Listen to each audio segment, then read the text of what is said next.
Assalamualaikum warahmatullahi taala wabarakatuh. Apa khabar murid-murid? Jadi pada pelajaran kali ini Ustaz akan menyambung tajuk jenis-jenis dosa bidang akidah tahun 5. Okey, kita akan terus. Okey, contoh-contoh dosa besar. Jadi sebelum ni kita telah belajar mengenai dosa kecil. Okey, apa itu contoh dosa besar? Yang pertama, mensyirikkan Allah. Yang kedua, meninggalkan solat dengan sengaja. Yang ketiga, tidak berpuasa tanpa sebab. Yang keempat, derhaka kepada ibu bapa. Kelima, berzina dan liwat. Keenam, makan riba. Yang ketujuh, mencuri. Kelapan, minum arak. 9, bercakap bohong. Dan 10, mengumpat. Okey, kita akan pergi kepada lebih lanjut. Okey, tengok balasan di atas perbuatan dosa tadi. Dosa besar tadi. Yang pertama, mensyirikkan Allah. Kalau mensyirikkan Allah, dia akan kekal di dalam api neraka. Dia akan duduk dalam neraka. Yang kedua, meninggalkan solat dengan sengaja. Apa akibat dia? Dia akan dimasukkan ke dalam neraka yang bernama Saqar dan akan dikumpulkan bersama-sama orang yang rugi seperti Fir'aun dan Qarun. Orang yang tinggal solat, dia ada satu neraka khas yang bernama neraka Saqar. Yang ketiga, derhaka kepada ibu bapa. Apa akibat dia? Dia akan mendapat kemurkaan Allah dan jauh daripada rahmatnya. Terus, okey, yang keempat, zina. Zina, apa akibat dia? Akan dilipat gandakan azab pada hari kiamat dan kekal dalam kehinaan. Ini akibat bagi orang yang berzina. Okey, makan riba. Yang kelima, makan riba. Apa berlaku? Dia akan memiliki perut yang sangat besar sehingga sukar untuk bergerak. Bila di akhirat nanti, dia akan memiliki perut yang sangat besar sehingga sukar untuk bergerak. Kerana apa? Kerana dia makan riba. Dia ambil keuntungan, ambil kepentingan atas orang lain. Yang keenam apa? Minum arak. Minum arak akibat dia tidak dapat mencium bau syurga, apatah lagi memasukinya. Buruk bagi orang yang minum arak. Dan yang ketujuh, rasuah. Apa akibat orang yang membuat rasuah? Allah melaknat ke atas pemberi dan penerima rasuah. Allah laknat. Bila Allah laknat ni, maksudnya kita ni tidak berada dalam perlindungan Allah, hidup sentiasa dalam kehinaan. Okey, jadi macam manakah cara-cara kita nak menghapuskan dosa? Macam mana kita nak minta ampun dengan Allah? Cara dia yang pertama, kita mestilah memohon keampunan dengan memperbanyakkan istighfar. Istighfar macam mana? Astaghfirullahalazim alladzi la ilaha illa huwal hayyul qayyum wa atubu ilaih.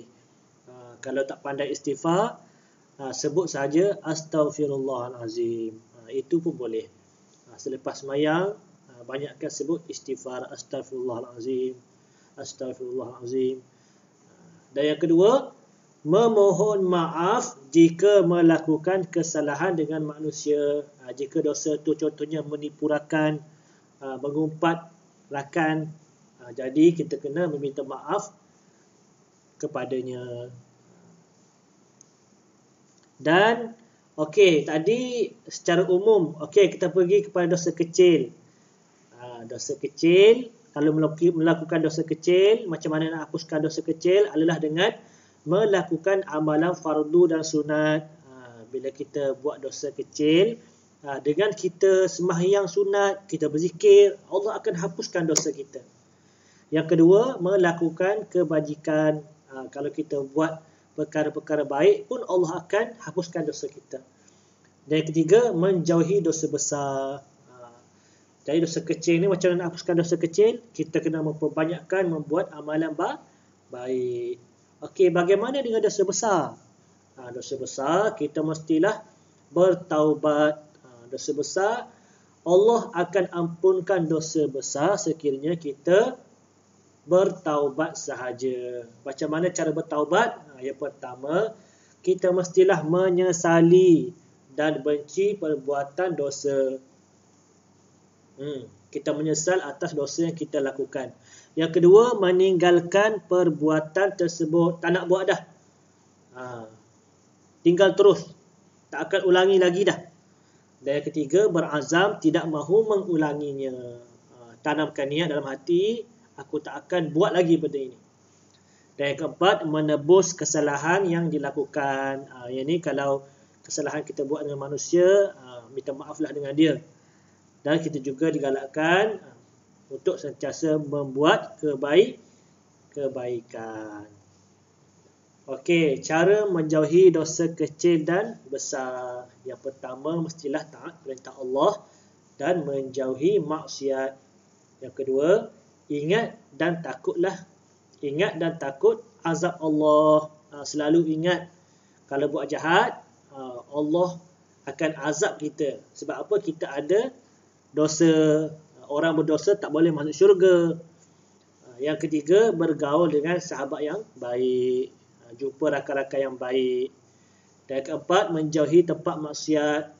Tempat tidak baik kita jauhkan. Yang kelima, mohon perlindungan Allah dari hasutan syaitan dan hawa nafsu. Sentiasa berdoa kepada Allah.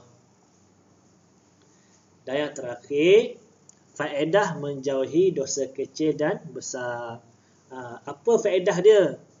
Bila kita menjauhi diri kita daripada membuat dosa kecil dan besar. Yang pertama, hati kita akan selalu tenang. Sebab apa? Bila kita jauh daripada dosa, Allah akan beri ketenangan hati kepada kita. Yang kedua, memperoleh kehidupan yang baik. Allah akan memudahkan rezeki kita. Yang ketiga, mendapat rahmat dan berkat. Bukan Allah sahaja yang menyayangi kita. Sahabat-sahabat suka kita. Cikgu-cikgu suka kita. Belajar senang. Semua kita dipermudahkan oleh Allah. Yang keempat, beroleh syurga dan dijauhi dari neraka. Siapa yang buat baik, Allah akan masukkan dia ke dalam syurga. Dan yang kelima, dia akan mencapai kebahagiaan di dunia dan di akhirat. Di akhirat apa dia? Dia boleh masuk syurga. Di dunia macam mana? Dia akan disenangi oleh orang sekeliling dia. Ibu bapa suka, kawan-kawan suka. Kalau dibuat jahat, semua tak suka, jadi hidup jadi tak tenteram. Jadi sebab itulah kita kena sentiasa melakukan kebaikan. Kerana dengan kebaikan, Allah akan menghapuskan dosa kita. Dosa kecil lah. Dosa besar hanya diampunkan dengan bertaubat. Jadi itu sahaja pembelajaran pada kali ini. Kita bertemu lagi pada masa yang akan datang. Assalamualaikum warahmatullahi taala wabarakatuh.